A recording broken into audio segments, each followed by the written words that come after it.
तालुक्यात आमदार रत्नाकर गुट्टे यांच्या गटाचा धुमाकूळ। परभणी जिल्हा बँक निवडणुकीत नंदकुमार डाखोरे 34 मतांनी विजयी। प्राथमिक कृषी पतपुरवठा मतदारसंघातून नंदकुमार डाखोरे यांचा जिल्हा मध्यवर्ती बँकेवर दणदणीत विजय। कार्यकर्त्यांचा पेढे वाटून आणि गुलाल उधळून जोरदार जल्लोष।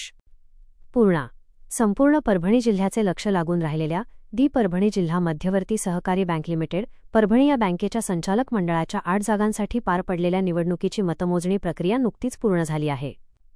या अत्यंत महत्त्वाच्या निवडणुकीत पूर्णा तालुका प्राथमिक कृषी पतपुरवठा विविध कार्यकारी सेवा सहकारी संस्था गटातून धडाडीचे आमदार रत्नाकर गुट्टे यांचे अत्यंत खंदे समर्थक नंदकुमार लक्ष्मणराव डाखोरे यांनी 34 मतांची मोठी आघाडी घेत दिमागदार विजय संपादन केला आहे।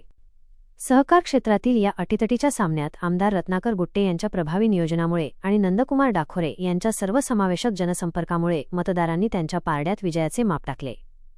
नंदकुमार डाखोरे यांनी आपल्या प्रतिस्पर्धी उमेदवाराला 34 मतांच्या फरकाने मागे टाकत दणदणीत यश मिळवले। या निकालामुळे पूर्णा तालुक्यातील सहकार चळवळीवर आमदार रत्नाकर गुट्टे यांच्या नेतृत्वाचा दबदबा पुन्हा एकदा सिद्ध झाला आहे। विजयी उमेदवाराच्या नावाची अधिकृत घोषणा होताच मतमोजणी केंद्राबाहेर उपस्थित समर्थकांनी फटाक्यांची तुफान आतिषबाजी केली। कार्यकर्त्यांनी एकमेकांना पेढे भरवून आणि गुलालाची उधळण करत विजयाचा उत्सव साजरा केला। आमदार रत्नाकर गुट्टे आणि नवनिर्वाचित संचालक नंदकुमार डाखोरे यांच्या अभिनंदनाचे संदेश संपूर्ण जिल्ह्यातून तसेच सहकार वर्तुळातून मोठ्या प्रमाणात दिले जात आहेत। निकाल लागलेला आहे, कशा पद्धतीने आपला विजय झालेला आहे काय सांगा? माझा विजय एकमेव जर विजय झाला असेल पूर्णा तालुका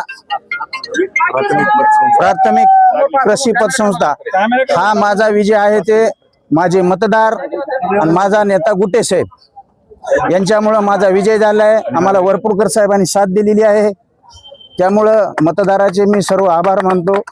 जे गुट्टे साहेब म्हणतील त्याप्रमाणे इथून पुढे मी त्यांच्या पाठीमागे आहे। आपल्या परस्पर विरोधी कोण होते त्यांना आपल्याला तुळशीराम यशवंत बोबडे हे माझ्या विरोधी उमेदवार होते, त्यांना 28 मतं पडली, मला 35 मतं।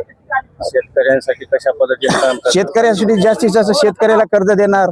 मी 25 वर्षाला संस्थेचा चेअरमन आहे, मला अनुभव आहे शेतकऱ्याच्या काय व्यथा असतात, चेअरमनची काय व्यथा असतात, तिथे सगळे मी शेतकऱ्याचे प्रश्न, सभासदाचे प्रश्न, चेअरमनचे प्रश्न सोडविण्याचा तालुक्यात प्रयत्न करतो।